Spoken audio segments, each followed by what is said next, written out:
Blockchain एक ऐसी technology है जहां हम इंफॉर्मेशन डेटा को डिसेंट्रलाइज तरीके से स्टोर कर सकते हैं।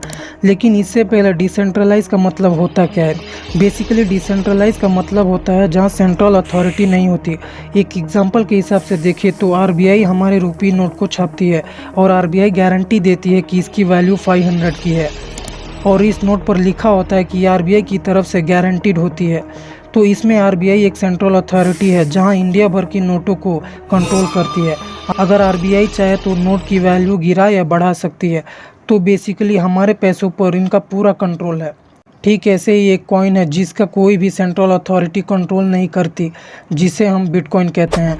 पहले अगर आपको पॉइंट ए से पॉइंट बी को पैसे ट्रांसफ़र करने होते थे तो बीच में बैंक एक मिडलमैन की तरह कुछ पैसे लेती थी, मगर बिटकॉइन के साथ ऐसा नहीं है। आप डायरेक्टली पॉइंट ए से पॉइंट बी तक बिटकॉइन को ईजिली सेंड कर सकते हो।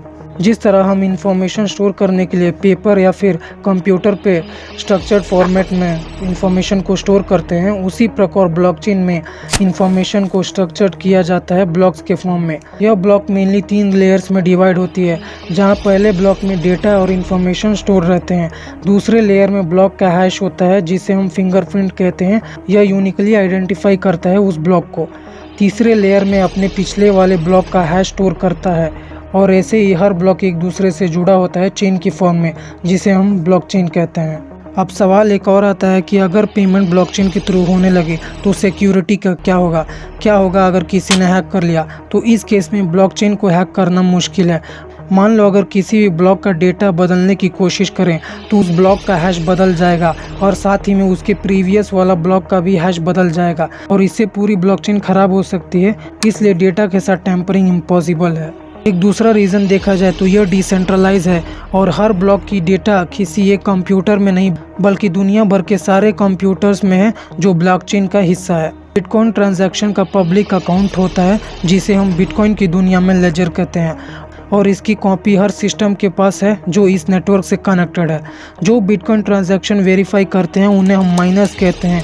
मान लो अगर आपको ए से बी के अकाउंट में 2 बिटकॉइन भेजना है तो सबसे पहले माइनर्स कंफर्म करेंगे कि वाकई में पर्सन ए के पास 2 बिटकॉइन है या नहीं।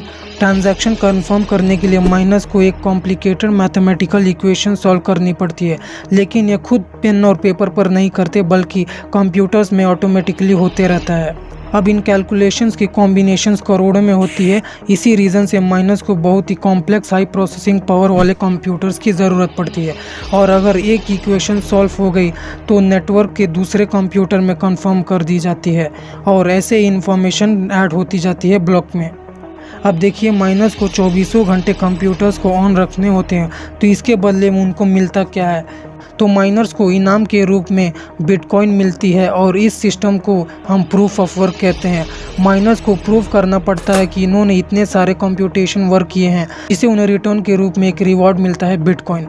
एक सवाल आता है कि बिटकॉइन एक दूसरे को एज ए पेमेंट सेंड कर सकते हैं, तो डेली ट्रांजैक्शन में यूज़ क्यों नहीं कर सकते?